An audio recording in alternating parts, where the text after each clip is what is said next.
श्री गणेशाय नमः। ओम श्री सरस्वत्यै नमः। ओम श्री गुरुभ्यो नमः। ओम समस्तजनकल्याणे निरतं करुणामयं नमामि चिन्मयं देवं सद्गुरुं ब्रह्मविद्वरं सद्गुरुं ब्रह्मविद्वरम्। ओम व्यासं वसिष्ठनप्तारं शक्ते पौत्रमकल्मषं पराशरात्मजं वन्दे शुकतातं तपोनिधिं। व्यासाय विष्णुरूपाय व्यासरूपाय विष्णवे नमो वै ब्रह्मनिधये वासिष्ठाय नमो नमः। वसुदेवसुतं देवं कंसचाणूरमर्दनं देवकी परमानन्दं कृष्णं वन्दे जगद्गुरुं कृष्णं वन्दे जगद्गुरुम्।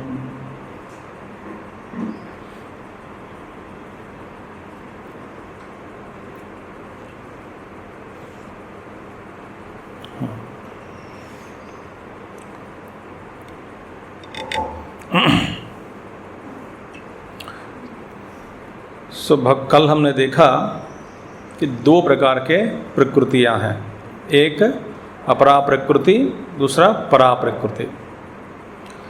अपरा प्रकृति संसार हेतुत्वात्, सुख दुख हेतुत्वात्, राग द्वेष हेतुत्वात्, जन्म मरण हेतुत्वात् संसार। दूसरी जो प्रकृति जो है जीवभूता प्रकृति, तो जीवों की उत्पत्ति, चेतनात्मक प्रकृति।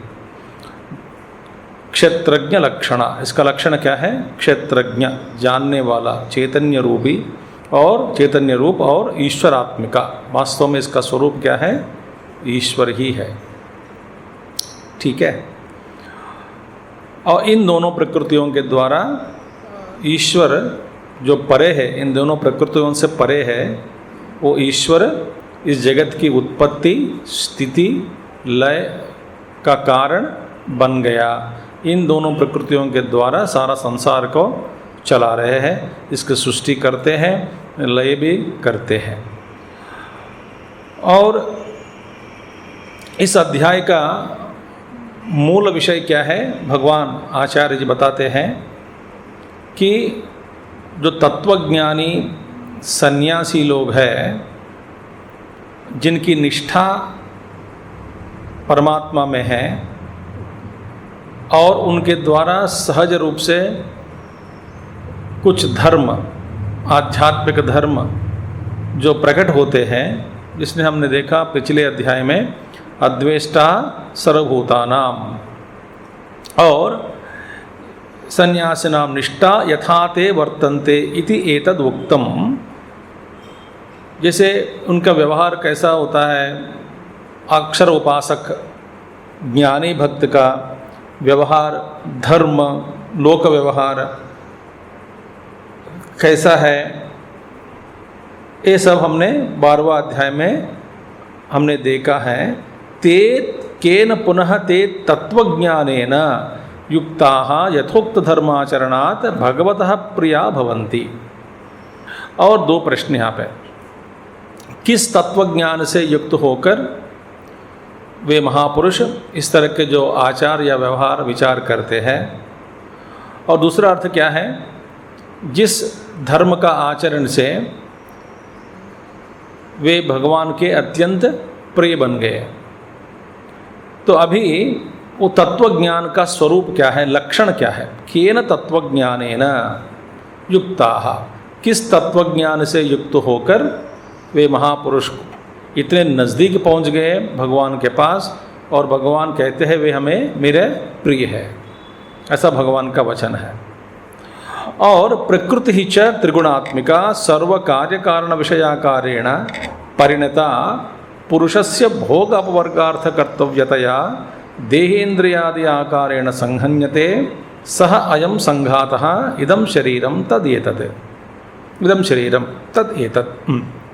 अब ये प्रकृति का क्या है, भगवान यहाँ पे स्पष्ट कर रहे हैं कि प्रकृति ही च त्रिगुणात्मिका प्रकृति सर्व कार्य करण विषयाकारेण परिणता। ये सारी प्रकृति ही परिणित हो गई। परिणित माने बदल गए। किस आकार में? त्रिगुणात्मिका प्रकृति। त्रिगुणात्मिका प्रकृति सत्वरज तमो गुणात्मिका प्रकृति ही इस सारे संसार के रूप में परिणित हुई। अच्छा, तमोगुण के द्वारा सारा का सारा जड़ पदार्थ की सृष्टि हुई। तमोगुणात्मिका प्रकृति के द्वारा ये सारा जड़ प्रपंच है, उसकी सृष्टि तमोगुणी से निकली है। और इसको जानने वाला जो है और इसका उपकरण जो है, माने करण जो है, जानने की करण सारे इंद्रियां, मन, बुद्धि, ये सब सत्व और रजोगुण से बनी है। तो जो जानने वाला जो मन, इंद्रिया इत्यादि है, बुद्धि और कर्मेंद्रिय सब रजोगुण से, प्राण सारे पंच प्राण रजोगुण से और सत्वगुण के गुण से ही इन सब की उत्पत्ति हुई है। तो जड़ प्रपंच भोग्य वस्तु की सृष्टि तमोगुणी प्रकृति से हुई और भोगने वाला जो है इंद्रिय, उपकरण, मन, बुद्धि इत्यादि वह सब सत्वगुण से सृष्टि, इस सबकी सत्व और रजोगुण से इन सबकी सृष्टि हुई, माने परिणित हुई। तो सत्वगुणी रजोगुणी प्रकृति मन, इंद्रिया इत्यादि, उपकरण, इंद्रिया इस रूप में परिणित हो गई। और जड़ प्रपंच जो भोग्य वस्तु है, जो हम वस्तु जड़ तमोगुण से ये सबकी परिणति हुई। अच्छा, ये सारा जो संसार जड़ और चेतन प्रकृति जो है, संसार जो है, संसार में क्या है? जड़ और चेतन दो ही हमको दिखते हैं, एक जड़ पदार्थ और चेतन पदार्थ। इसका लक्ष्य क्या है, इसका उपयोग क्या है और किसके लिए? ये सारे जो संसार को उपयोगी में लाने वाला कौन है? पुरुष है। पुरुष माने चैतन्य, पुरुषयनात् पुरुषः, इस पुर में रहने वाला जो चैतन्य रूपी जो है जीव बैठे हैं उसको कहते हैं पुरुषः। तो ये पुरुष के लिए ये सब। तो यहाँ पे प्रकृति ही परिणत हुई सब कार्य और करण के रूप में। कार्य माने तमोगुण सृष्टि और कर्ण रजोगुण सत्वगुणी के द्वारा परिणत हुई सारी सृष्टि ये किसके लिए? पुरुष के लिए ही। पुरुष के लिए, किस लिए? दोनों देने वाली है प्रकृति, भोग और अपवर्ग। अपवर्ग माने मोक्ष, भोग माने भोग। जो प्रकृति हम समझते हैं बंधन में डाल देती है, वही प्रकृति फिर मुक्ति भी दिलाती है। मुक्ति देने वाली कौन है? प्रकृति। बंधन में डालने वाली कौन है? प्रकृति। ये प्रकृति ही आदमी को बंधन में डाल देती है, जीव को, और प्रकृति ही मुक्ति प्रदान करती है। इसलिए प्रकृति की आराधना मैया के रूप में, माने ज्ञान युक्त, जो ज्ञान, मैया माने को अलग नहीं है ईश्वर से, ईश्वर की शक्ति ही है। तो इसलिए अर्धनारीश्वर माने वो एक ही है, दो में काम करते हैं, पुरुष और प्रकृति, आदि पुरुष और आदि प्रकृति। देहेन्द्रिय आदि कार्येण संहन्यते, संघटित हुआ। ये सारे जो देह इंद्रिय में, अब देखिए देह में संहन्यते, देह रूप में, माने इस देह में क्या है? जड़ तमोगुणी से जो बनी पदार्थ भी इस शरीर में जुड़ गए, रजोगुण से जो बनती है वो भी पदार्थ इसी में है, और सत्वगुण से जो बनी है वो भी इसी शरीर में है। तो इस शरीर में क्या है? संघात। तो त्रिगुणात्मिका प्रकृति का जो संघात जो है ये शरीर है। तो भगवान कह रहे हैं देहेन्द्रिया कर्तव्यतया भोग अपवर्गार्थ कर्तव्यतया देहेन्द्रियादि आकारेण संहन्यते। संघात जो है यह संघात माने इकट्ठी हुई सारे पदार्थ, तमोगुण से बनी पदार्थ, जो रजोगुण से बनी पदार्थ और सत्वगुण से जो बन गई पदार्थ, सारे पदार्थ मिलकर प्रकृति किससे द्वारा निकली है ये सब, और इस संघात को कहते हैं हम शरीरम। इदम शरीरम, ठीक है। और इसमें दो वराप में फिर इसका विभाजन हो जाता है। शरीर की दृष्टि से हम जब संघात में बैठा हुआ जीव, ये क्या है? दो चीज़ें हैं, मैं और मेरा। अच्छा, जो मैं के रूप में आपका अनुभव जहाँ हो रहा हो,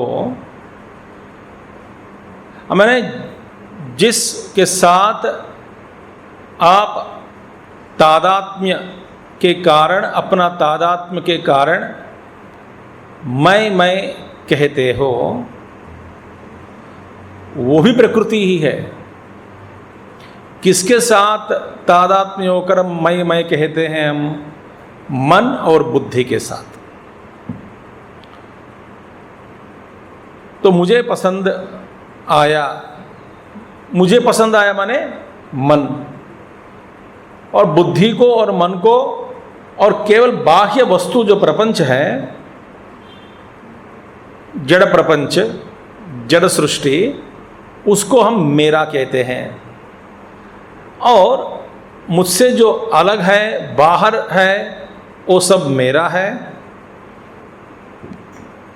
और अंदर जो मन है वो बुद्धि है,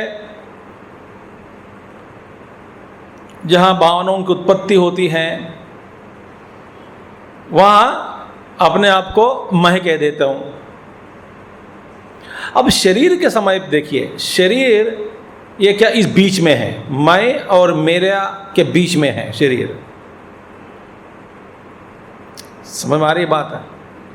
अंदर मैं की उत्पत्ति कहाँ होती है? मैं कहाँ? अंदर होती है, मन में, बुद्धि में। तो मेरा जो कहते हैं वो बाहर की दुनिया में जितने सारे जो वस्तुएं हैं उन सबको लेकर के हम कहते हैं मेरा है। फिर शरीर क्या है? बीच में है, मैं और मेरा के बीच में है। इसीलिए शरीर को मेरा भी कहते हैं और मैं भी कहता हूँ। शरीर में मैं भी आ गया और मेरा भी आ गया। कई बार शरीर के साथ एक होकर मैं काला हूँ, मैं लंबा हूँ, मैं छोटा हूँ, जो मैं में शरीर के साथ। कभी क्या कहते हैं मेरा पैर ठीक नहीं है, मेरा हाथ ठीक नहीं है। तो शरीर को कभी कभी हम मेरा कहते हैं और कभी कभी मैं कह देता हूँ। ये शरीर में ये जंक्शन जैसे है जिसमें दोनों का अनुभव होने लग गए। दो प्रकार के अनुभव, मैं भी कह देता हूँ शरीर को और मेरा भी। तो ये संघात जो है ये शरीर है। और ये फिर शरीर क्या हुआ? अभी भगवान अर्जुन ने क्या प्रश्न पूछा? अर्जुन पूछते हैं कि मुझे प्रकृति और पुरुष, क्षेत्र और क्षेत्रज्ञ और ज्ञान और ज्ञेय के बारे में समझाइए। ये सब परिभाषा है वेदांत में। तो इसकी परिभाषा क्या है? प्रकृति को प्रकृति करके किसको कहते हैं? पुरुष करके ऐसा किसको कहते हैं? इसी तरह ज्ञान, ज्ञेय, क्षेत्र और क्षेत्रज्ञ। इसमें हमने कल देखा कि प्रकृति और क्षेत्र दोनों का स्वरूप क्या है? दोनों प्रकृति है, पदार्थ है। दोनों पदों का अर्थ लगभग एक ही है। लगभग एक ही है माने बस थोड़ा अंतर है, दृष्टिकोण से दृष्टि से अंतर है, मगर वास्तविक दृष्टि से दोनों में फर्क कोई नहीं है। बीच में क्षेत्र और प्रकृति में दोनों एक ही है, ठीक है। और क्षेत्रज्ञ पुरुषः और ज्ञेय, इसका वास्तविक दृष्टि से देखा जाए अर्थ क्या है? तीनों चैतन्य रूप ही है, तीनों का क्या है? जड़ नहीं है, चैतन्य ही है। सो क्षेत्रज्ञ चैतन्य रूपी और पुरुषः चैतन्य रूपी, ज्ञेय वस्तु जो जानने योग्य तत्व है वह भी चैतन्य है। वास्तव में तीन चैतन्य नहीं है, एक ही चैतन्य को उपाधि के द्वारा हम अलग अलग नाम दे देते हैं। तो दो ही प्रश्न हुए इसमें अभी तक हमने। तीसरा क्या था? ज्ञान। तो भगवान इस अध्याय में समझाते हैं ज्ञान माने साधन। यहाँ पे इस अध्याय में ज्ञान का मतलब लिया भगवान ने साधन। मैंने क्या उदाहरण दिया कल आपको? रेलगाड़ी, है ना? तो साधन को भी लक्ष्य का नाम से ही हम पुकारते हैं, ठीक है। गाड़ी का नाम चेन्नई एक्सप्रेस कर दिया, माने चेन्नई अलग है, मगर ये चेन्नई जाने वाले गाड़ी का नाम भी हम चेन्नई ही लगा दिया।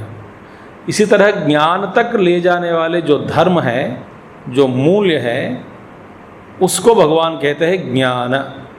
फिर ज्ञानम क्या है? भगवान समझाते हैं 20 मूल्य, वैल्यूज़, इसको कहते हैं ज्ञानम बोलते हैं। ये सारे आपको तत्व तक, ज्ञान तक ले जाने वाले हैं, ज्ञेय वस्तु तक। तो इस तरह से हम इसी प्रश्न को 6 को 3 कर दिया, है कि नहीं? 6 3 जोड़ी में जो अर्जुन ने पूछा, 3 जोड़ी माने 6 हो गए, और 6 का हमने 3 कर दिया। मगर भगवान समझाते एक प्रश्न, क्योंकि भगवान को ये अर्जुन ने ये मौका नहीं दिया आंसर एनी 2 और 1, ऐसा नहीं कह दिया। बोले कि ये 6 प्रश्न मैं पूछ रहा हूँ, पर 6 प्रश्नों का जवाब मुझे दे दीजिएगा, ठीक है। तो इसके साथ हमारा जो पहले आरंभ करने से पहले जितना इसके संबंध में जो सोचना है, विचार करना है, इसका हमने समाप्त किया। अभी हम पहला श्लोक में प्रवेश करेंगे। श्री भगवानुवाच इदं शरीरं कौन्तेय क्षेत्रमित्यभिधीयते एतद्यो वेत्ति तं प्राहुः क्षेत्रज्ञ इति तद्विदः। श्री भगवानु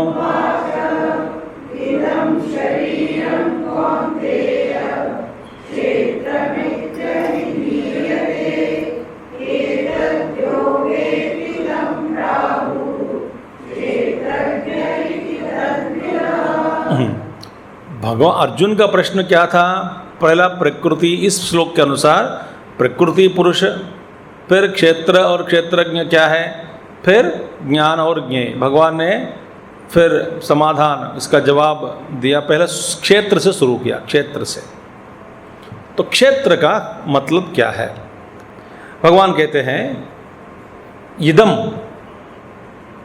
इदम शरीरम, इदम इति सर्वनाम्ना उक्तम विशिनष्टि शरीरम इति। इदम माने सर्वनाम, सर्वनाम माने प्रोनाउन, सर्वनाम्ना उक्तम, इदम करके सर्वनाम। तो शरीरम, इदम क्या है? This what? शरीरम, विशिनष्टि, इसका विशेषण से कहा गया, स्पष्ट कर देते हैं शरीरम। शरीरम विशेषण, इस विशेषण से विशिनष्टि, ये क्या है? शरीरम, इदम शरीरम। जो इदम शरीरम माने, इदम का अर्थ बहुत है वेदांत में। तो इदम त्वेन माने जो ये है, ऐसा जो जाना जाता है उसको कहते हैं इदम। माने इदम माने प्रत्यक्ष, आपके सामने है, प्रत्यक्ष आप अनुभव कर सकते हैं। इदम, इदम पुस्तकम, यह है किताब, माने आपके नज़दीक है, आपसे अलग है, आपके सामने उपस्थित है और आप देख सकते हैं, वो इंद्रिय प्रत्यक्ष है, तो इदम कह देते हैं। आपका अनुभव ज्ञान में है, क्या है, ये पुस्तक ऐसे कि आपके सामने है, तो कहते हैं इदम पुस्तकम। तो इदम शरीरम माने क्या है? इदम शरीरम, ये जो सर्वनामना उक्तम शरीरम विशिनष्टि इति, हे कौन्तेय। अब देखिए, शरीरम, शरीरम, शरीर, इसका अभी अर्थ भगवान दे रहे हैं एक एक एक एक। ये एक अर्थ वैसे शरीर का अर्थ होता है शीर्यते इति शरीरम, माने धीरे धीरे धीरे धीरे धीरे इसका विनाश हो जाता है। जिसका विनाश धीरे धीरे हो जाता है वही शरीर।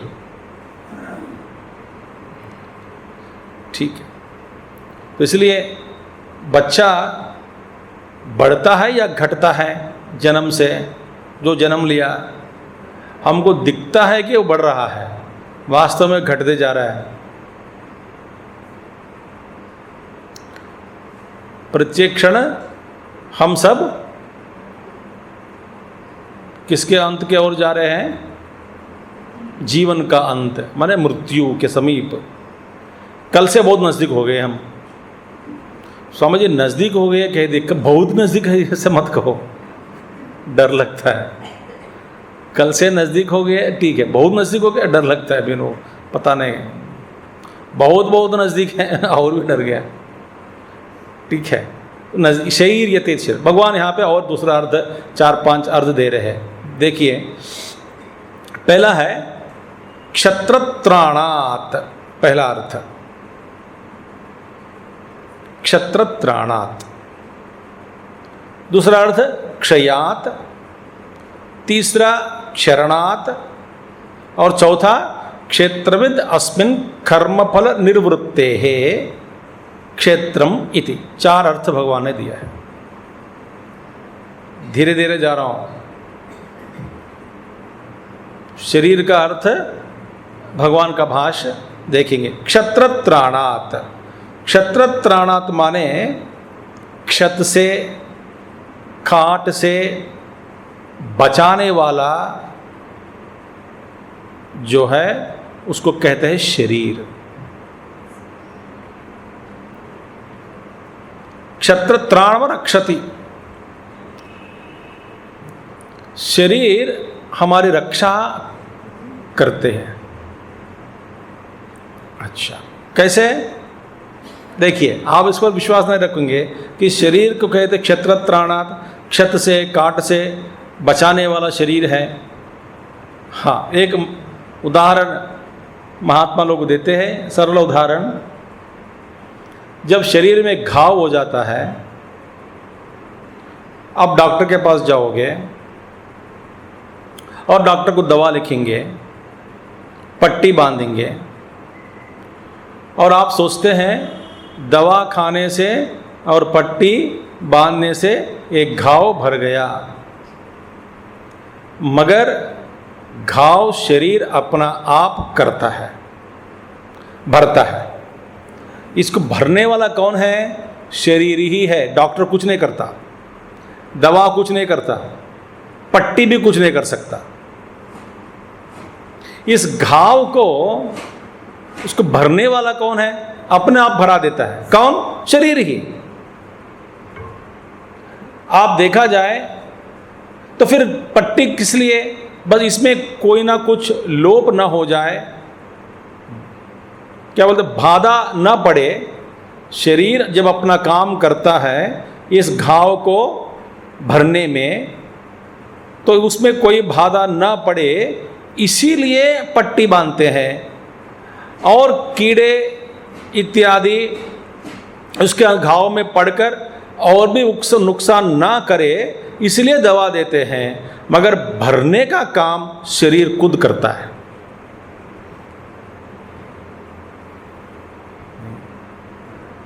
वास्तव में किसी भी आप दवा ले लीजिएगा, शरीर ही आपको ठीक कर देता है, दवा कुछ नहीं हो सकता। फिर दवा, किसी भी दवा आप ले लो, कोई भी दवा ले लीजिए आप, एलोपैथी, आयुर्वेद, जो भी ले लो, जब शरीर अपने आप को ठीक करने में असफल रहता है तब वो मृत्यु की ओर भागता है। अब बड़े बड़े आप ऑपरेशन किया, मैंने किया, ठीक होगा, नहीं, शरीर अपने आप को भरने में, कुछ कुछ ठीक करने में, कुछ कुछ बाधा के रूप में कुछ कुछ पड़ गया शरीर के अंदर, तो उसको निकाल देते हैं ताकि शरीर अपने आप को फिर फिट हो जाए, मैंने ठीक हो जाए। किडनी बदल दिया तो फिर शरीर को स्वीकार करना पड़ेगा ना, नहीं किडनी को इनकार कर दिया तो क्या करोगे? डॉक्टर कुछ नहीं कर सकता। देखिए, दवा को स्वीकार करना, फेंकना नहीं, इनकार नहीं करना, दवा का प्रभाव कौन करेगा? शरीर करता है। ये हम भूल जाते हैं कि हम डॉक्टर हमारा ठीक कर रहा है, कुछ ना कुछ खा लिया ठीक हो गया। नहीं नहीं नहीं नहीं, हम दवा माने क्या है? शरीर अपने आप की रक्षा करने में हम थोड़ा मदद या सहयोग देते हैं बस। अब एक दवा को ये सहयोगकारी है, उपयोगकारी है, ऐसा हम गलत समझकर शरीर के अंदर फेंक दिया, नुकसान भी कर सकता है। माने शरीर अपना काम कर रहा है ठीक होने में, ये दवा जाकर उसको बाधा कर दिया, माने उसको रोक दिया, तो फिर शरीर कुछ नहीं कर सकता। शरीर अपना काम कर रहा है, आपने रोक दिया। समझ आ रही बात आपको? आप सर्जरी की बात कहो, दवा की बात करो, कुछ भी करिए आप, वास्तव में शरीर का ही एक अंदर एक सामर्थ्य है, शक्ति है शरीर के अंदर। वो कौन सी शक्ति है? वो अपने आप को बचाता है।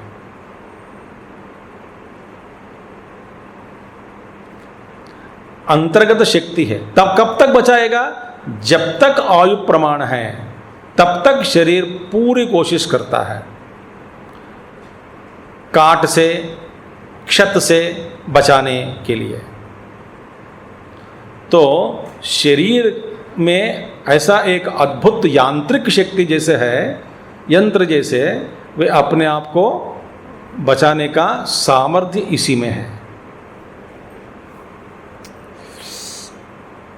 किसी भी तरह का दवाई आप ले लो, तरह तरह की दवाइयाँ, उससे कोई एक्चुअली वास्तव में कोई प्रभाव नहीं है। वे सारे सहयोगकारी है। मानते हैं कि नहीं?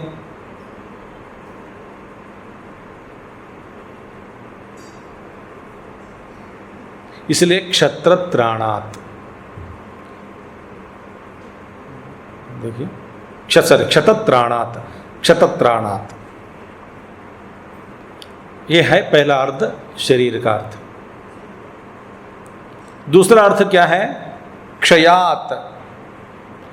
क्षयात माने धीरे धीरे धीरे धीरे धीरे एक क्षय हो जाता है। दिखता नहीं आपको, मगर क्षय होता जाता है, होते जा रहा है।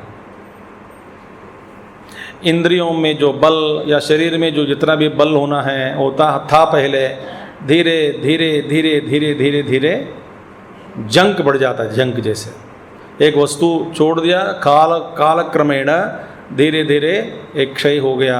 इसलिए लगातार क्षय होता हो रहा है इसका, इसलिए शरीर को कहते हैं क्षयात शरीर। दूसरा अर्थ। तीसरा अर्थ क्या है? क्षरणात्। क्षय माने एक ही अर्थ है, डीके। और क्षरणात् कहते हैं, क्षरणात् भी शरीर का। क्षरणात् क्षेत्रम, तो क्षेत्र किस लिए कहा गया शरीर को? क्षतत्राणात् क्षेत्रम, क्षयात् क्षेत्रम, क्षरणात् क्षेत्रम। शरीर क्षेत्र है तो क्षरणात्, क्षरण माने क्या है? झरना, झरता हुआ। जैसे कि आप एक मटके में पानी भर दो, 1 महीने के बाद देखो पानी इसके अंदर दिखेगा नहीं आपको। क्या हुआ? झरना हो गया। झरना का जो कार्यक्रम जो था वो पूरा हो गया।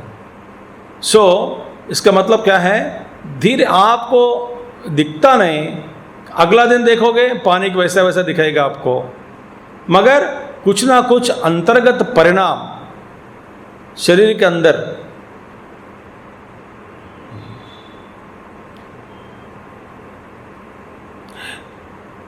इस शरीर की यात्रा का मार्ग जो है वो एक मार्ग, हर शरीर की एक मार्ग होता है। उस मार्ग के में ही इस शरीर की यात्रा होती है, मार्ग में ही। मार्ग जो रास्ता, राह जो है वो राह के बाहर कभी नहीं आता, क्योंकि ये आ नहीं सकता।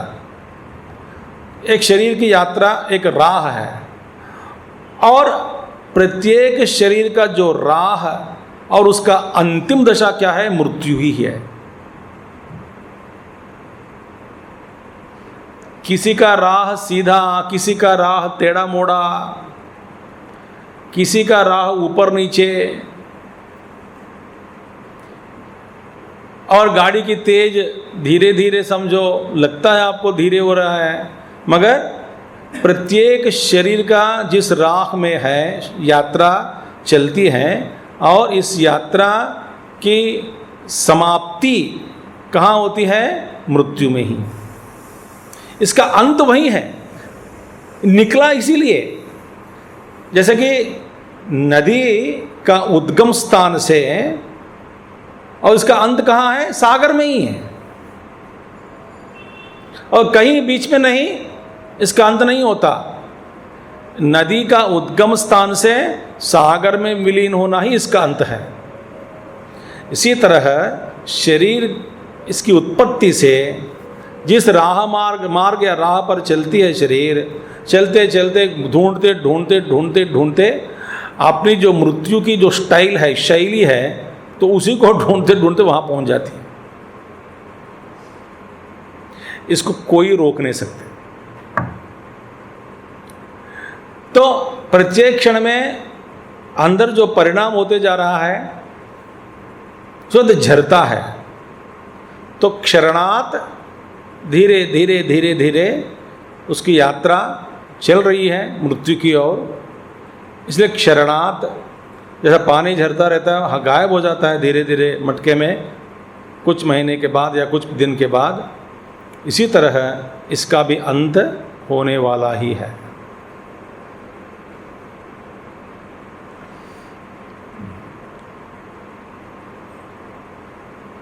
इसका प्रोग्राम किया गया, programme, it is programme to death only.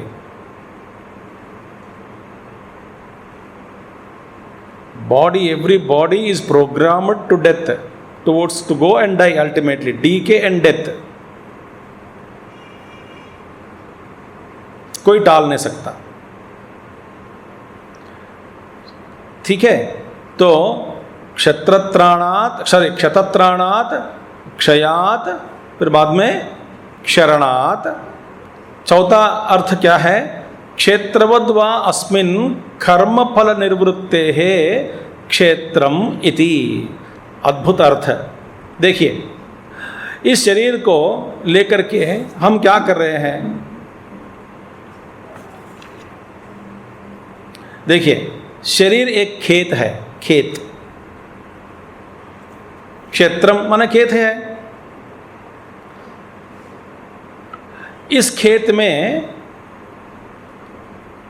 इस शरीर को धारण करने वाला जो जीव है वो खेती कर रहे हैं, माने लगातार उस खेती में खेती कर रहे, माने कुछ बोता जा रहा है, और जहाँ छोटे छोटे कुछ वृक्ष, छोटे छोटे जो पेड़ पौधे निकले हैं, कुछ महावृक्ष वटवृक्ष बन जाते हैं, और अलग अलग फूल, अलग अलग पुष्प, अलग अलग फूल या पुष्प एक ही है, अलग अलग फल,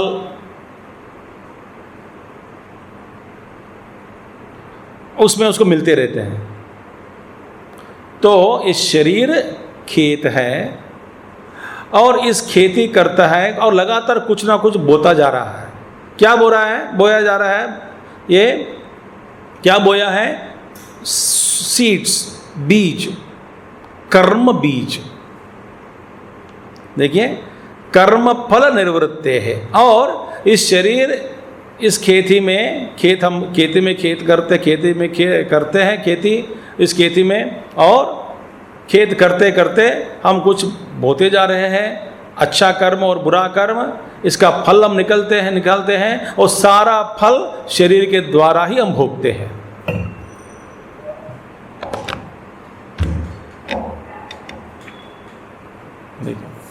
और देखिए, स्वर्ग में जाने का फल जो पुण्य कर्म करना है उसी को आप इसी क्षेत्र में करना होगा। स्वर्ग में जाना चाहते हैं तो किस तरह का बीज बोतना है? इस तरह के बीज। तो कहाँ? इस लोक में ही। तो आपको स्वर्ग ले जाने वाले जो फल है उसका बीज यहीं बोतना है, यहीं बोना पड़ेगा आपको। और दुख अनुभव के लिए नरक जाना है, इसका फल हम यहीं बोते हैं।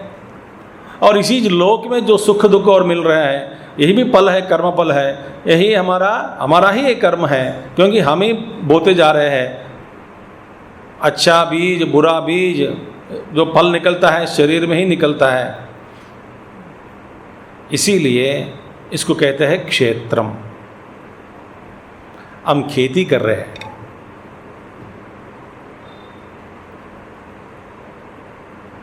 ये चार अर्थ भगवान ने बताया। तो इसीलिए क्षेत्रम, इस शरीर को क्षेत्र क्यों कहा गया? ये चार कारण है।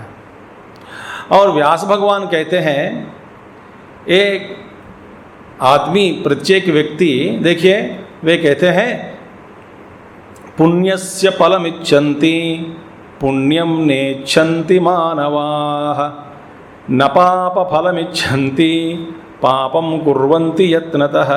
वेद भगवान, वेद व्यास जी कहते हैं कि कोई मनुष्य, हाँ माने हर मनुष्य, कोई मनुष्य नहीं, सब मनुष्य पहले पुण्य से फलम इच्छन्ति। आदमी हमेशा पुण्य फल ही भोगना चाहता है, मगर पुण्यम न इच्छन्ति मानवाः, पुण्य कर्म नहीं करना चाहता है। पुण्य कर्म नहीं करना चाहते हैं मगर पुण्य भोगना चाहते हैं। हम सबको ध्यान लगना है, स्वास्थ्य ठीक होना है, हम सबको अच्छे मिल जाना चाहिए, मगर उसके प्रयत्न तो नहीं करते, पुण्य कर्म नहीं करते, इच्छा तो रखते हैं। बहुत सारी इच्छाएं हैं। सवेरे सवेरे उठने की आदत नहीं होता है तो पुण्य कर्म करो। माने क्या करें? उठो, उठना सीखो। नहीं, मेरे से नहीं होता। सब लोग कहते हैं कि मैं उठना चाहती हूं, मैं उठ नहीं पाती हूं। पुण्य कर्म आप भोगना चाहते हैं मगर फल भोगना चाहते हैं, मगर कर्म नहीं करना चाहते हैं। देखिए, पुण्यस्य फलम इच्छन्ति, पुण्य का फल सभी लोग इच्छा करते हैं, भोगने की इच्छा करते हैं। पुण्यम न इच्छन्ति मानवाः, और पुण्य कर्म नहीं करना चाहते हैं।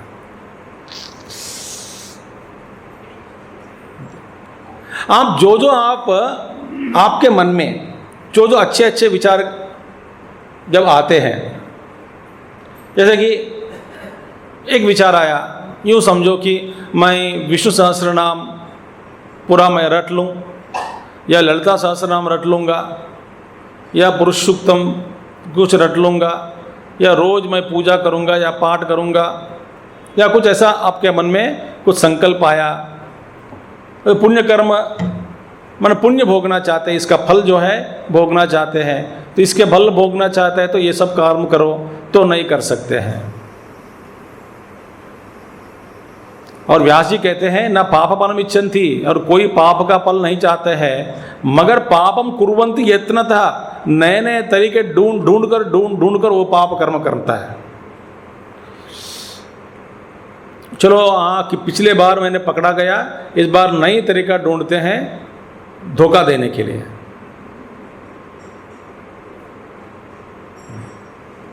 पिछली बार मैंने झूठ बोला और मैंने बात जो कही कोई नहीं माना, मेरी बात नहीं चली, अभी नए झूठ ढूंढते हैं। तो प्रयत्न करके हम पाप कर्म करते हैं, मगर पाप फल भोगना नहीं चाहते, पुण्य फल भोगना चाहते हैं, मगर पुण्य कर्म करते नहीं। ये किसने कहा? स्वयं भगवान वेद व्यास जी ने कहा। अब यार सोचो, ये सच है कि नहीं? बिल्कुल सच है। डायबिटिक कम होना चाहिए तो करना हो, फल तो चाहते हैं, अच्छा पुण्य फल, स्वास्थ्य, डायबिटिक कम हो जाए, बिल्कुल नहीं होना चाहिए। और इस पुण्य कर्म करो, फिर पुण्य कर्म माने स्वीट मत खाओ, वो मेरे से नहीं होता।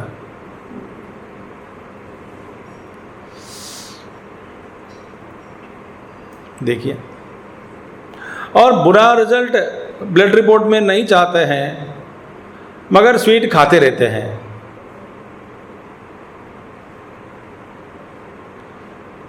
इस क्षेत्र के साथ हम छेड़ रहे हैं, और जो कुछ भी फल हमको मिलता है, मिल रहा है, मिला है और मिलेगा भविष्य में, वो सब हमारा ही कर्म है।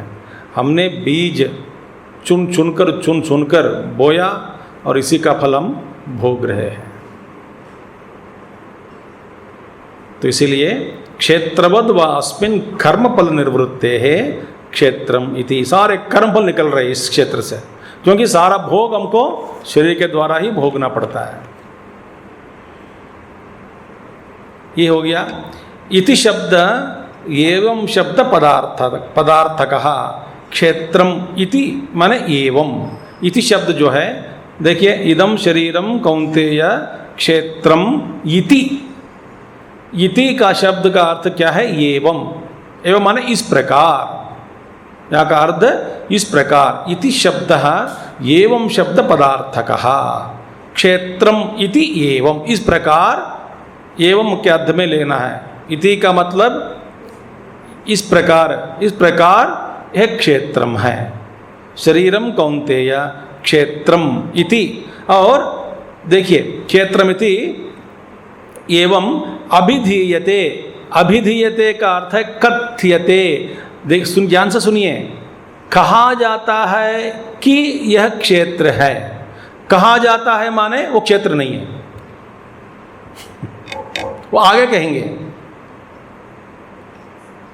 ये क्षेत्र नहीं है, ऐसा नहीं कहेंगे आप भगवान आगे। फिर क्या कहेंगे? वास्तव में एक क्षेत्र माने क्या है? शरीर। और शरीर क्या है? परिकल्पना। कथ्यते माने ऐसा कहा जाता है। अभिधीयते, एक क्षेत्र है ऐसा नहीं कहा भगवान।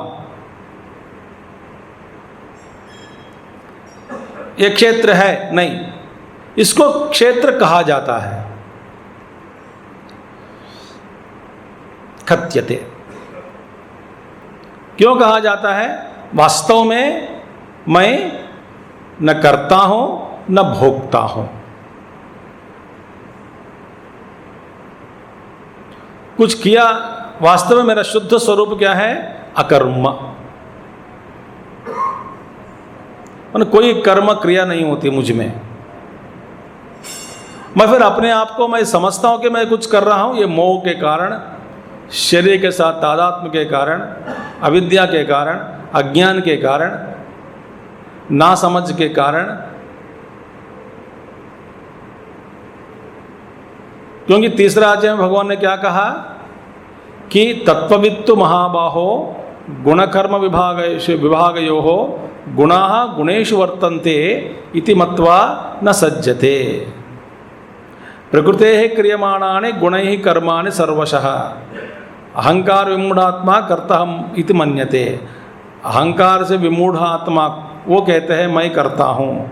वास्तव में तत्वविद क्या जानते हैं, ये भाई इंद्रिय है, वो अपने अपने वस्तुओं के पास भागते रहते हैं, उसमें मेरा कोई योगदान नहीं है, ये स्वभाव है। मैं उसके साथ मैं बैठता नहीं हूँ, इंद्रियों का सहारा मैं नहीं देता हूँ, मन के साथ मैं नहीं हूँ, फिर मैं अपने आप में स्थित हूँ। वो जाना है जाने दो, मेरा इस पर कोई स्टैंप नहीं है। एक मोहर मैंने डाला, तो इसीलिए जब तक उत्कृष्ट ज्ञान क्या है, उत्कृष्ट ज्ञान यही है कि न शरीर है, न जन्म है, न मृत्यु है।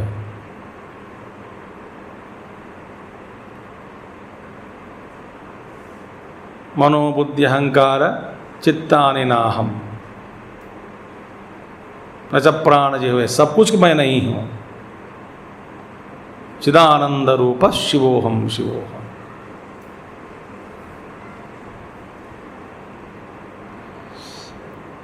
सो कथ्यते अभिधीयते। यहाँ तक समझ आ गए क्षेत्र का अर्थ क्या है, ये सारा अर्थ। इसमें हम क्या करते जा रहे हैं, नए नए बीज डालते जा रहे हैं, कुछ कुछ फल निकलते जा रहे हैं, वो फल हम भोगते हैं और भोगते हुए कंप्लेंट करते हैं कि ये किसने किया, किसने बोया ऐसे बीज, बीज ठीक नहीं था इसीलिए ऐसा हुआ। भाई तुम्हें नहीं बुझा बोया है। एतत् शरीरम क्षेत्रम, मन अभी शरीरम, एतत् यो वेत्ति, इस शरीर को, क्षेत्रम को, यो एतत् शरीरम क्षेत्रम यो वेत्ति, वेत्ति माने जो जानता है। मैं ऐसी स्पीड में जाऊं और भगाऊं, you want me to increase my speed, I can increase in case you feel you are bored. इतना एक्सप्लेनेशन नहीं चाहिए स्वामी जी हमको, ऐसा कहेंगे तो फिर मैं भागूंगा। हाँ क्या कह रहे हैं, भागना है?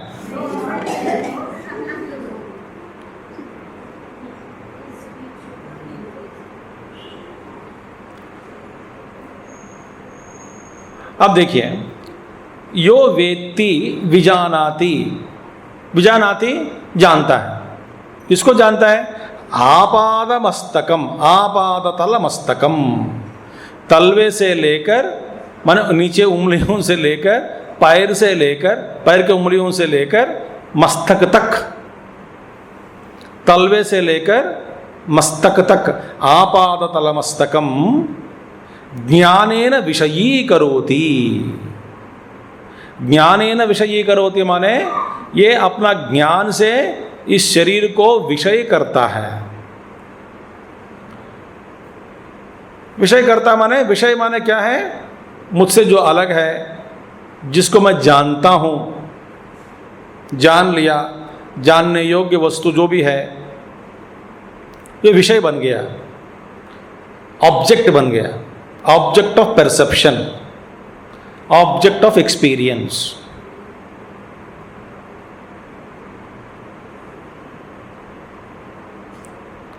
किसको? शरीर को। विषयीकरोति ज्ञानेन। और किस तरह का ज्ञान? भगवान दो उदाहरण दे रहे हैं। देखिए, एक हम शरीर को विषयीकरोति, इस शरीर को हमने विषय बना दिया। कैसे बनाया? भगवान दो तरीके हैं, दो कारण से और दो ढंग से हम इसको विषय बना दिया। विषय बना दिया माने शरीर मुझसे अलग है, मैं इसका ज्ञान मैं ले रहा हूँ, मुझको शरीर का ज्ञान हो रहा है। आपादतल मस्तकम, मैं इसको विषय बना दिया, माने मैं इसका अनुभव कर सकता हूँ, वो मैं नहीं हूँ, मुझसे अलग है। कैसे? भगवान कहते हैं स्वाभाविकेन। पहला कारण, एक पहला कारण क्या है, माने पहला ढंग क्या है? बोलते हैं इसका हेतु पहला स्वाभाविकेन, माने स्वभाव से ही, जन्मतः मेरे अनुभव से ही मैं ये कहता हूँ शरीर को मैं विषय बना दिया ज्ञानेन। क्यों बोलने का कोई ज़रूरी नहीं है, ये सब बचपन से ही हम इस शरीर को विषय बना दिया। देखिए, हाँ आप पूछोगे मेरे आंख में कुछ मिट्टी चले गई या तो रेण, एक कण अंदर आंख के अंदर चला गया, इसे मैं देख नहीं पा रहा हूं। अच्छा, तुम कैसे पता चला? मैं तो जानता हूं ये मेरे आंख है,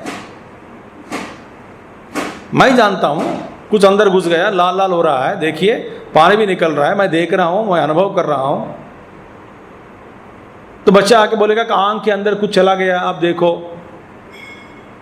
इसको कैसे पता लग गया कुछ चला गया करके? या पैर के नीचे कुछ कांटे घुस गए, एक कांटा घुस गया, हाँ घुस गया, तो फिर तुमको कैसे पता चला ये मेरा पैर है? मैं जानता हूं पैर में दर्द हो रहा है, कैसे जाना? मैं जानता हूं ये मेरा पैर है। तो ये कैसा हुआ ज्ञान? स्वभाव से हो गया। कोई बच्चा को ये नहीं बताया कि ये तेरा हाथ है बच्चा, ये तेरा ही हाथ है और किसी का मत समझो, ये तेरा ही हाथ है, ये तेरा ही पैर है और किसी का मत समझो। ऐसा कोई सिखाया जाता क्या?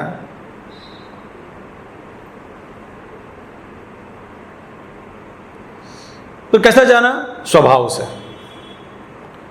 तो स्वभाव से ही इस शरीर को हम एक विषय बना दिया।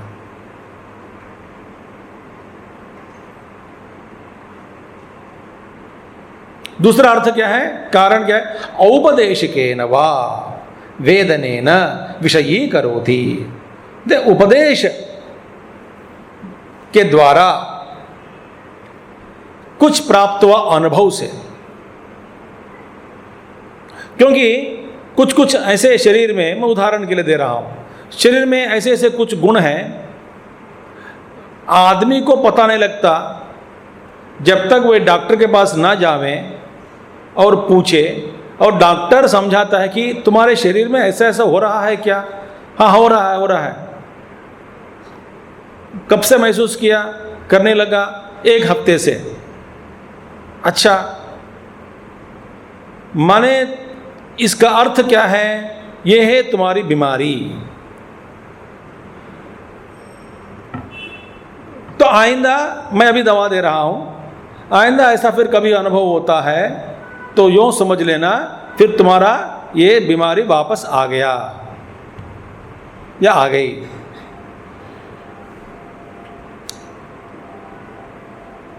फिर बाद में मैं होश में हो जाता हूं, डॉक्टर साहब ने दिया, और मेरा जो अनुभव है, जो ज्ञान के द्वारा उस ज्ञान को प्राप्त करने के बाद इस अनुभव में करने लगा इसको कि आइंदा कभी कभी ऐसा होता है तो होगा, फिर आइंदा दोबारा कुछ हुआ तो मैं बोलता हूँ डॉक्टर साहब फिर वही सिम्टम आ गया, आपने पढ़ाया इसलिए मैं आपके पास भागते भागते आ गया हूँ।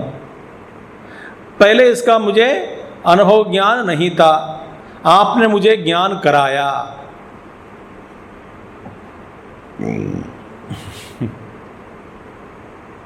इसी तरह गुरु कहते हैं ये शरीर तुम्हारा ही क्षेत्र है मगर तुमसे अलग है, इस क्षेत्र को, ये मेरा एक भाग है, मुझ में ये एक भाग है, ऐसा मत समझो। फिर बिल्कुल अलग है, माने पूरा शरीर का, इस पूरा का पूरा शरीर को विषय बना दो, शरीर से तुम हट जाओ, माने मृत्यु नहीं नहीं नहीं, शरीर से तुम अलग हो, इस शरीर को तुम एक वस्तु के रूप में देख सकते हो, तुमसे अलग है, भिन्न है, तुम्हारा और शरीर का कोई भी संबंध वास्तव में नहीं है। जो संबंध है वो आरोपित संबंध है, वास्तव में कोई संबंध नहीं है। जैसे रस्सी में सांप दिख गया और सांप और रस्सी के बीच में क्या संबंध है? कोई संबंध नहीं है। और कहने के लिए क्या कह सकते हैं? सर्प का आधार गुण, गुण माने रस्सी, सर्प का आधार गुण है, गुण माने रस्सी। मगर वास्तव में सर्प और गुण या रस्सी के बीच में कोई संबंध नहीं है। इसी तरह इस शरीर को तुम एक विषय बनाकर देखो, अलग बनाकर देखो। मुझ में एक अंग है शरीर, ऐसी कल्पना मत करो। शरीर ही अलग है। ऐसा ज्ञान कब होता है? पूर्ण रूप से इसका विषय करना, शरीर को विषय करके अनुभव करना। कैसा संभव? औपदेशिकेन, गुरु उपदेशेन। गुरु उपदेश माने बस बोल लिया, सुन लिया, ऐसी बात नहीं, अनुभव कराता है। जो उपदेश अनुभव तक ले नहीं जाता हमको, फिर उस उपदेश का क्या लाभ है? सो उपदेश, गुरु का उपदेश धीरे धीरे धीरे हमको अनुभव तक ले जाता है। तो एक स्वभाव से मैं जानता हूं कि ये मेरा शरीर है, इसका मैं विषय बना दिया। और दूसरा औपदेशिकेन, औपदेशिकेन वा वेदनेन मन ज्ञानेन विषयीकरोति। विभागशः माने, विभागशः माने विभागपूर्वक, अलग करके, भिन्न होकर।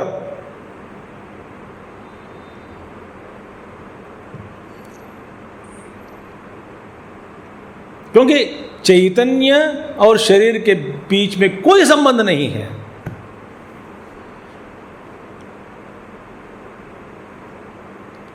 उसी को जानना ही ध्यान प्रक्रिया है।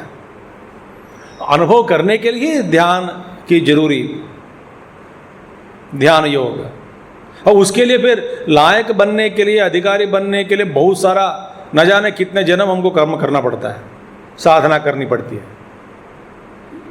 ये आसान बात नहीं है कि मैं शरीर अलग हूँ, मैं अलग हूँ, जब चाहे शरीर के साथ तादात्म्य, यूँ समझा छोड़ दिया।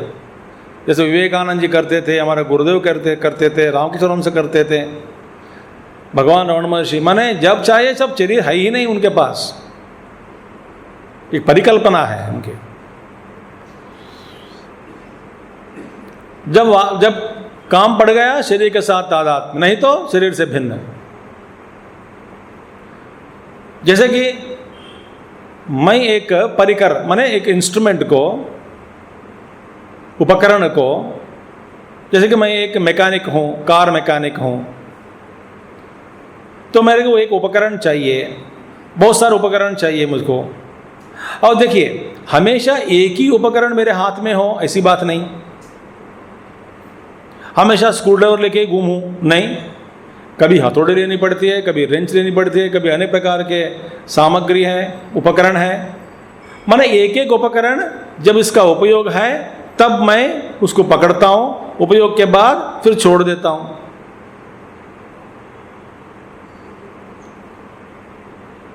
समझ आ रही बात है? इसी तरह महात्मा लोग शरीर का उपयोग करते हैं। क्षण क्षण में 5 मिनट के लिए काम किया, फिर अगला 10 मिनट चुप रहा, माने शरीर में के साथ तादात्म्य छोड़कर अपने आप में स्थित है। जब कुछ स्क्रू है, उसको फिक्स करनी है, ठीक से घुमाना है, ठीक से बिठाना है, तो उसके लिए स्क्रू ड्राइवर जरूरी है, तभी स्क्रू ड्राइवर लूंगा।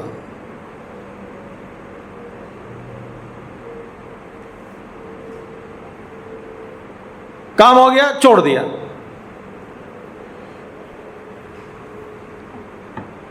इसलिए परिशस्व, देखो मुंडकों में है ना, दोनों दो पक्षियां हैं, परिशस्व जाते तयोरन्यः पिप्पलम स्वादुवत्ति अनश्नन शाक अभिशाक। माने दूसरा एक तो पक्षी कुछ नहीं खाए बिना बैठी है, और एक दूसरा पक्षी जो है नीचे है, अन्य प्रकार के फल खा रहा है।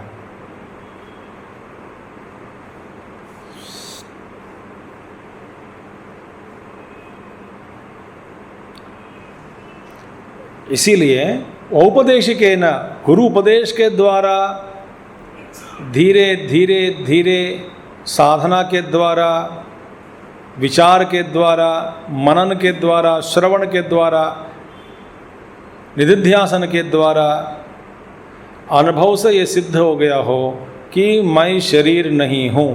ऐसा शरीर पतनात् पूर्वम, शरीर गिरने से पहले ही ऐसा अनुभव किसी को हो गया हो, वही मृत्यु को पार कर लिया। कारण कि मृत्यु करके है ही नहीं वास्तव में,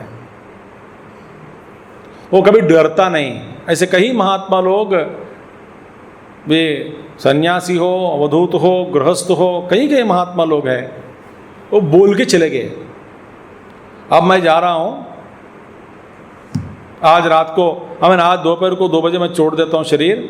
तुमको एक पति ने बोला, पत्नी से, तो सोचे मजाक है।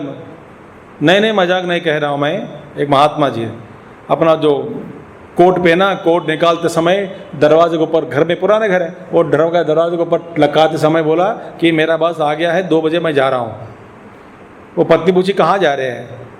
बोले शरीर छोड़कर जा रहा हूँ, तुमसे जो कुछ पूछना है पूछो, जो कुछ बात करने बात कर लो, टाइम नहीं है मेरे पास।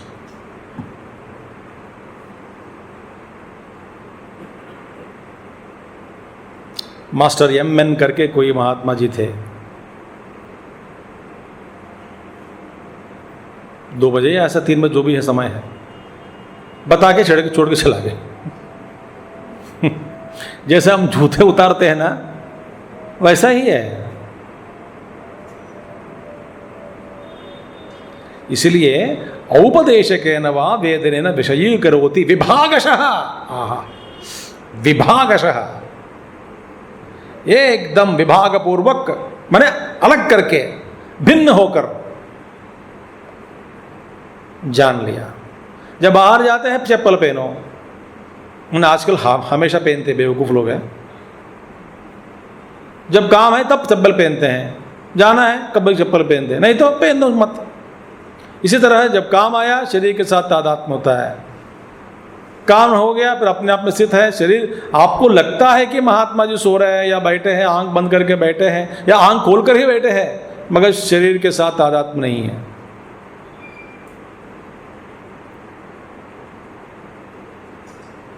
भगवान रमण महर्षि आंख खोल करके बैठते हैं,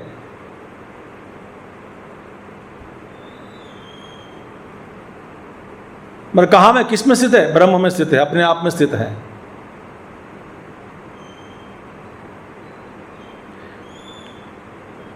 तो विभागशः तम वेदितारम, इस तरह से जो जानता है, माने हम सब स्वभाव से जानते हैं शरीर को, अलग करके नहीं, शरीर है करके इसका विषय कर गया हमने, ज्ञान से विषयी, शरीर को विषय बनाया। विभागशः जानने वाले महात्मा लोग हैं। कोई भी हो जो जानने वाला जो है, तम प्राहुः, उसको हम कहते हैं क्षेत्रज्ञ। माने जानने वाला जो है वो क्षेत्रज्ञ है। उस क्षेत्र में सब कुछ आ गया, मन, बुद्धि, चित्त, अहंकार, सब कुछ आ गया। बाहर दुनिया, कर्मेंद्रिय, ज्ञानेंद्रिय, पंचप्राण, बाहर का जगत, सब कुछ क्षेत्र है। शरीर में सब कुछ संगठित, बता दिया ना पहले, शरीर का संगठन है, संघात, माने ये सब इसमें है, सब प्रकृति है। मन भी प्रकृति, बुद्धि भी प्रकृति, सब कुछ प्रकृति है, सब जड़ है। बस जैसे कि कुछ रिफाइंड मैटर, जैसे बुद्धि इज रिफाइंड मैटर।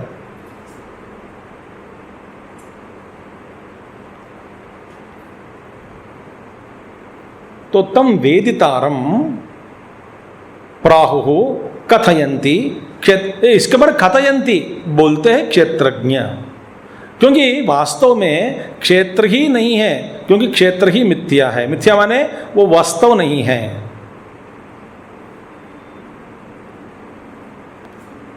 तो ठीक है, उसको कहते हैं जो जानता है, उसको कहते हैं हम क्षेत्रज्ञ। इति शब्दः, देखिए एतत् यो वेत्ति तं प्राहुः क्षेत्रज्ञ इति, इधर भी इति आया है। तो इति शब्दः एवं शब्द पदार्थ का एवं पूर्ववत क्षेत्रज्ञ इति एवं आहु। जैसे पूर्व बताया, पहले बताया, इति का मन मतलब क्या है, इस प्रकार, एवं का अर्थ है। यहाँ पे भी इस इति का अर्थ क्या है, एवं एव, पूर्व जैसे पहले बताया गया उसी अर्थ को हम लेना है। के तद्विदः, अच्छा, इति क्षेत्रज्ञ, दोनों, एक क्षेत्र है एक क्षेत्रज्ञ है, ये जानने वाला है, ये जान चुका या विषय है, ये विषयी है, ये दोनों। अच्छा, एक क्षेत्रज्ञ है एक क्षेत्र है, ऐसा दो है। अच्छा, किसने कहा एक क्षेत्र है एक क्षेत्रज्ञ है? कौन कह सकते हैं? जो इन दोनों को जानता है, जो लोग इन दोनों को जानते हैं, जिसने इन दोनों को जाना। कैसे जाना? विषय के रूप में ही जाना। फिर ये क्षेत्रज्ञ कौन है देखेंगे, आगे आएगा पूरा। तो तद्विदः तौ क्षेत्र क्षेत्रज्ञौ ये विदन्ति ते तद्विदः, जे इन दोनों को जानते हैं, ये क्षेत्र है ये क्षेत्रज्ञ है, ऐसा दोनों को जाना, उनको कहते हैं, वे लोग कहते हैं, इनके बारे में, दोनों के बारे में समझाते हैं, एक क्षेत्र है एक क्षेत्रज्ञ है। ऐसा दोनों को विषय बनाकर जिसने अनुभव किया,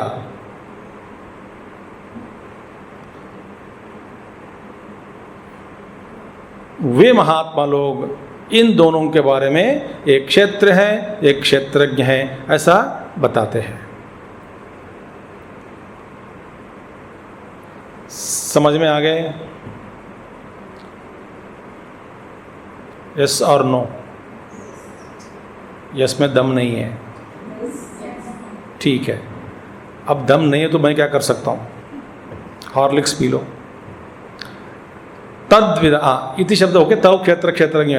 अब देखिए, अच्छा, एक अभी भगवान शंकर एक आपे आक्षेप उठाकर फिर उसका जवाब देते हैं। क्या बोलते हैं? एवं क्षेत्र क्षेत्रज्ञ उक्तौ किम एतावन् मात्रेण ज्ञानेन ज्ञातव्यो इति। अच्छा, आपने अभी एवं जैसा आपने बताया क्षेत्र के बारे में और क्षेत्रज्ञ के बारे में, क्षेत्र माने शरीर, जो जिसको जानता है, शरीर को जानता है, वो क्षेत्रज्ञ है, ऐसा आपने ऊपर बताया। किम, ये क्या है? एतावन् मात्रेण ज्ञानेन, बस ऐसे इस ज्ञान मात्र से ही, माने ये क्षेत्र है एक क्षेत्रज्ञ है, जान लिया, बस ऐसा ज्ञान हुआ, बस इस ज्ञान से ही हो गई क्या बात? ना, अच्छा जान लिया, बस इतना ही एक ज्ञान है क्या? नहीं नहीं नहीं, नहीं। ये ऐसा जानने से बात बन गई? नहीं बनी। एतावन एवं ज्ञानम, एतावन मात्रेण ज्ञानेन, इतना ही, बस ऐसे ही जानने से, जानने मात्र से ही ज्ञातव्यो, बस जान लिया क्या? ऐसा इतना ही जानने से जान गया क्या, या जाना जाता है क्या? ना ना ना, इतने ही जानने से न पूरा नहीं हुई, बहुत सारा कुछ है आगे। अभी 13-14 पेज भाष्य बाकी है दूसरा श्लोक का ही। अब कैसे कैसे हो गया? क्यों? इस देखिए, यहां तक सांख्य का सिद्धांत है। सांख्य क्या कहते हैं? सांख्य योग प्रकृति पुरुष। सांख्य सिद्धांत में क्या है? प्रकृति एक ही है और पुरुष अनेक है। अच्छा, और इस प्रकृति में ये पुरुष प्रकृति के द्वारा यह पुरुष बांधा गया, बद्ध हो गया, प्रकृति में बद्ध हो गया, बंध पड़ा, माने प्रकृति के अंदर ये फंस गया।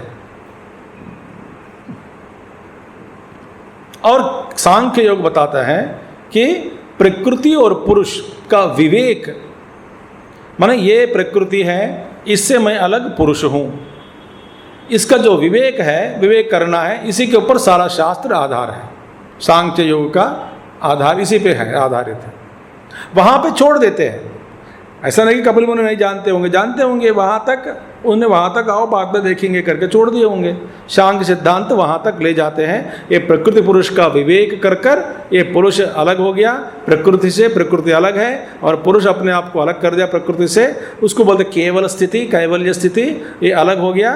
तो फिर सारा दुख प्रकृति के द्वारा होती है, प्रकृति के साथ तादात्म्य के साथ होती है। ऐसा प्रकृति के साथ तादात्म्य छोड़ दिया, अपने आप को अलग समझ लिया, अलग अनुभव किया, वास्तव में कभी नहीं था प्रकृति में। तो मोह के कारण ऐसा लगता था कि उनको कि मैं प्रकृति फंस गया हूँ, अब मैं जान लिया प्रकृति अलग है, मैं पुरुष हूँ, मैं अलग हूँ। बस एतावन मात्रेण ज्ञानेन, बस ऐसा ज्ञान होने से ही ज्ञातव्यो, माने सारी चीज़ जो है जानने योग्य जितने भी है, जो भी है बाकी है, बस जाना गया क्या, जाना जाता है क्या, जान लिया गया क्या। भगवान कहते हैं न, क्योंकि प्रकृति और पुरुष, प्रकृति से पुरुष को अलग करने से ही ये बात नहीं बनी, क्योंकि वो पूरा नहीं हुआ काम। वेदांत क्या कहता है? वेदांत बोलते हैं बस प्रकृति पुरुष विवेक से ही काम हो गया हो, ऐसी बात नहीं। फिर बाद में ये पुरुष का स्वरूप जानना है और पुरुष एक है या अनेक है वो जानना है। इस प्रकृति पुरुष का आधार जो क्षेत्रज्ञ है उसको जाने बिना ज्ञान पूरा नहीं होता। सिर्फ अलग कर दिया गया हो गई बात नहीं। ये पुरुष एक अनेक नहीं है, एक ही है। और ये पुरुष इसके अधिष्ठान चैतन्य जो है ब्रह्म चैतन्य से अभिन्न है।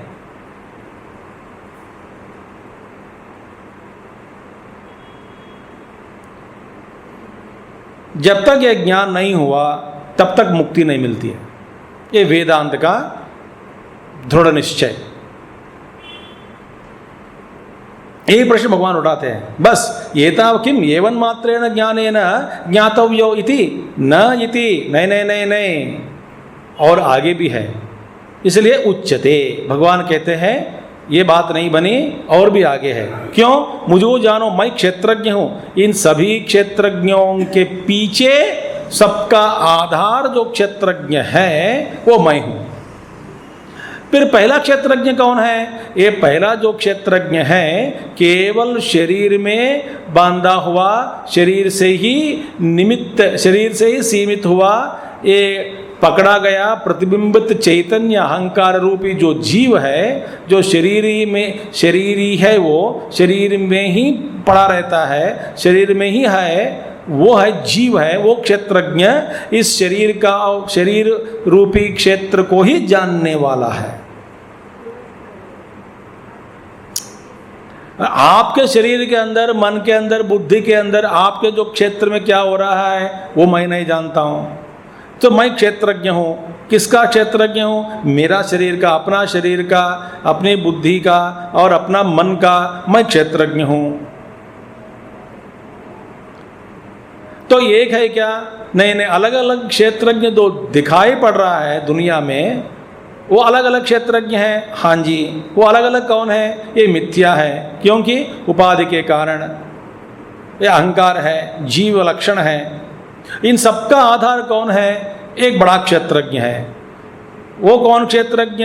इन सभी क्षेत्रज्ञों को जानने वाला क्षेत्रज्ञ। Knower of all the little नोवर्स।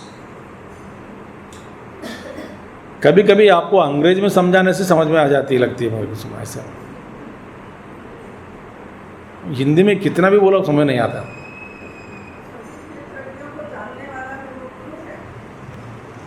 वो कौन है? वो पुरुष माने पूर्णत्वात् पुरुषः।